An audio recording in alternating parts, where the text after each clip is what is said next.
বাংলাদেশি পণ্যের উপর 20% পাল্টা শুল্ক আরোপ করেছে যুক্তরাষ্ট্র। শুক্রবার শুল্ক নিয়ে হোয়াইট হাউসের এক ঘোষণায় এ কথা বলা হয়েছে। হোয়াইট হাউসের ঘোষণা অনুযায়ী অন্য দেশগুলোর মধ্যে পাকিস্তানের উপর 19%, আফগানিস্তানের উপর 15%, ভারতের উপর 25%, ব্রাজিলের উপর 10%, ইন্দোনেশিয়ার উপর 19%, মালয়েশিয়ার উপর 19%, মিয়ানমারের উপর 40%, ফিলিপাইনের উপর 19%, শ্রীলঙ্কার উপর 20% ও ভিয়েতনামের উপর 20% শুল্ক আরোপ করেছে Washington. President Donald Trump 2 April Bangladesh সহ 7টি দেশের জন্য পাল্টা শুল্ক আরোপের ঘোষণা দেন। তবে 9 এপ্রিল ট্রাম্প প্রশাসন সবার জন্য 10% বাড়তি শুল্ক রেখে সব দেশের ওপর পাল্টা শুল্ক আরোপ 3 মাসের জন্য স্থগিত করে।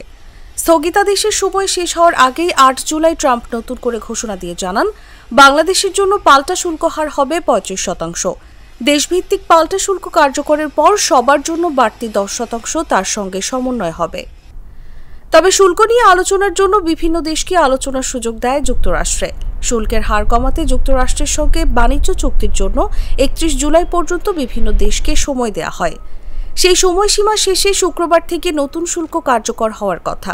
সেই হিসেবে আজ থেকে বাংলাদেশকে বর্তমানের গড় 15% ও নতুন পাল্টা শুল্ক 20%, অর্থাৎ মোট 35% শুল্ক দিয়ে যুক্তরাষ্ট্রে পণ্য রপ্তানি করতে হবে। যুক্তরাষ্ট্রের আরোপিত 35% পাল্টা শুল্ক নিয়ে বাংলাদেশের প্রতিনিধি দলের 3য় দফার আলোচনা শুরু হয় মঙ্গলবার।